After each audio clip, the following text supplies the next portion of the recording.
The Puritan covenant required tremendous discipline and constant vigilance. They believed that failure to live up to God's law would bring them disease, death, and eternal suffering. With so much at stake, they showed little tolerance for people who believed in other religions and treated those who disagreed with them harshly. In fact, Puritans treated other Christians with disdain, banishing and at times executing dissenters for their heresies. After arriving in Massachusetts in 1631, Puritan clergyman Roger Williams criticized the colony's leaders for failing to live up to their own ideals and insisted that their charter was invalid because they did not purchase their land from the Indians. The Puritans met Williams' criticisms by banishing him from the colony. Fleeing south, he founded the settlement of Providence in 1636. Soon Williams was followed by another troublesome dissident, Anne Hutchinson, a Puritan housewife and mother of 11, whose preaching began to attract growing numbers of her fellow colonists. She was a remarkable woman, and she was also a compelling, absolutely riveting speaker on religious questions. That disturbed the magistrates and the clergymen. The competition from a female who was daring to talk on religious questions put her way outside the boundaries as far as the men of the colony were concerned.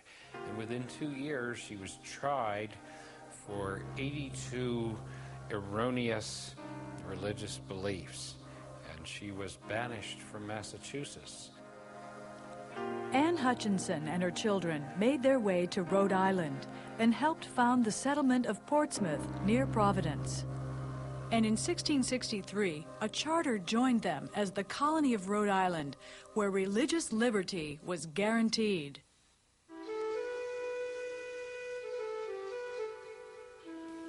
Their land is spacious and void, and they are few and do but run over the grass, as do also the foxes and wild beasts. They are not industrious, neither have they art, science, skill, or faculty to use. The land but all spoils, rots, and is marred for want of manuring, gathering, ordering. When Europeans arrived in the New World, they were particularly struck between the differences. Among the things that was distressing to them was that these new people were, from their point of view, naked. They were dressed in clothing that was more closely related to the animal from which it came in the first place. By 1640, nearly 20,000 people had joined in the Great Puritan Migration to New England and were pushing out onto Indian lands in Connecticut and New Hampshire, while the Chesapeake colonists continued moving into western parts of Virginia and Maryland. In the 1630s, the Puritans fought and defeated the Pequots of Massachusetts, then recruited Indians into praying villages, where they were to dress, live, and worship like Puritans. In the 1670s, New England tribes led by Chief Metacom made one last-ditch attempt to drive the English from their lands. The tribes destroyed 12 Puritan towns and attacked 40 others in a war that, in relationship to population, was the most deadly in American history. The Puritan colonists responded with equal savagery, slaughtering Indian men, women, and children, and selling captives into slavery in the West Indies. While war raged in New England, English colonists and Indians were clashing on Virginia's frontier.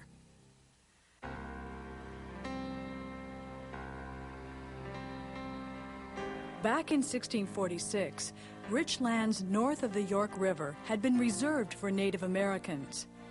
But newcomers to the colony were soon pressuring Governor Sir William Berkeley to let them take Indian lands.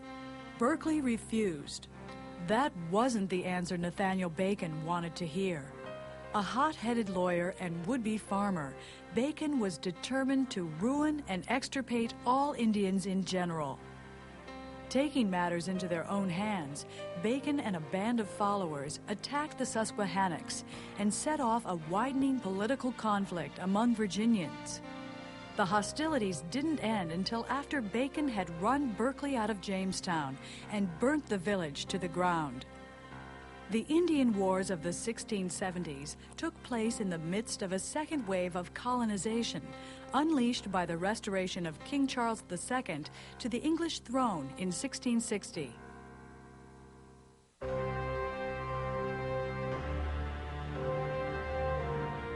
In the 1640s, while the English colonies were battling between themselves and their Native American neighbors, a bloody civil war was raging in England. Puritans under Oliver Cromwell had taken control of England and killed King Charles I.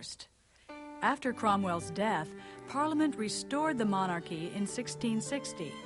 The new king gave huge tracts of land in North America to men who had supported him during his years in exile.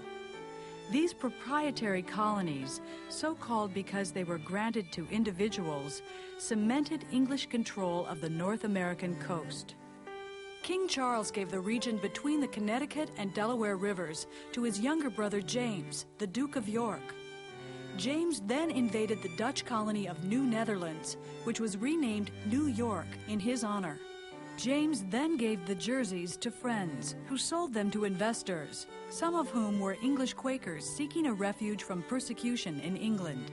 To prevent the Spanish from pushing north from their Florida colonies, in 1663, King Charles gave a huge tract of uncolonized land to another set of followers. This land stretched south from Virginia to Florida. Virginia tobacco planters settled the northern half of the New Carolinas. The southern half was settled by sugar planters from Barbados, who brought their slaves with them. Everywhere the English established new colonies, epidemic diseases, wars, and Indian retreat followed. One of the new proprietary colonies, however, did attempt to apply Christian principles of tolerance and brotherhood to their new neighbors. In 1681, Charles granted the region between Maryland and New York to William Penn, the son of one of the king's old allies. Penn was a member of a radical religious group called the Quakers. The Quakers had taken notions of equality farther than any other Protestants, believing that everyone could experience the inner light of God's grace, and that all were equal in God's eyes, commoners and aristocrats, even females and Native Americans. Quakers took it one step further and said the authority for religion, the decision about what is good religion, ought to lie inside the individual human being. Quakers speak of that as that of God in each of us. And that is a central belief in Quaker belief, that one should follow that leading inside oneself. The Quakers were also pacifists who abhorred the use of violence and refused to serve in the king's army or in local militias. The Quakers' radical ideas about equality had already gotten them into trouble in both England and New England. And they told the Quakers, you have the liberty to leave as fast as you can go. And when the Quakers refused, they put them in jail, they branded them, they flogged them, they cut their ears off, they bore through their tongues, and when they would still insist on preaching according to the Quaker beliefs, they finally hanged 2 Quaker women on Boston Common. Penn established Pennsylvania as a religious experiment based on Quaker ideals, including religious freedom, social equality, and fair dealings with others. They recognized the Indians had a right to the land, and so they were going to trade for that right, negotiate for that right, and buy that right, respecting them as human beings. And I think respect is the key word here, because in approaching the Indians, they tried to approach the Indians as much on the Indians' terms as their own terms. My friends, there is one great God and power that hath made the world and all things therein. Now this great God hath been pleased to make me concerned in your parts of the world, but I do desire to enjoy it with your love and consent, that we may always live together as neighbors and good friends. In November of 1682, Penn purchased land from Lenni Lenape chief Tamamend, then imposed strict trade regulations on his colonists, including a ban on the sale of alcohol. William Penn and the Quakers in Pennsylvania were almost unique in the way they approached the Indians, the Native Americans. Quakers believed that Indians were capable of being loved by God, that they were God's creatures. Pennsylvania became a refuge for the tribes of Maryland, Virginia, and North Carolina. Penn's religious toleration also attracted large numbers of religious and economic refugees from all over Western Europe. William Penn had advertised in lots of places and encouraged people to come to what he called a haven for those low in the world. When he said that, what he meant was a safe place for those who were struggling either for economic or for religious reasons and who wanted a place to raise themselves in the world, to make their lives better. Prior to his death in 1718, it was already setting a standard for an inclusive kind of society, a multicultural kind of society, where different kinds of notions about how the world should be and what people should eat and how people should worship and what they should wear, all those things were, from Penn's legacy, more open than they were in many other places. Soon, its capital, Philadelphia, was one of the largest and most cosmopolitan cities in the English-speaking world. On the streets of the city, one could hear people speaking many languages, including Swedish, German, French, Welsh, and several West African languages, including Yoruba, Bamanikan, and Igbo. Most people know that Penn called it the city of brotherly love. He counted on brotherly love to dissolve the differences between people of different ethnic backgrounds and different religious beliefs.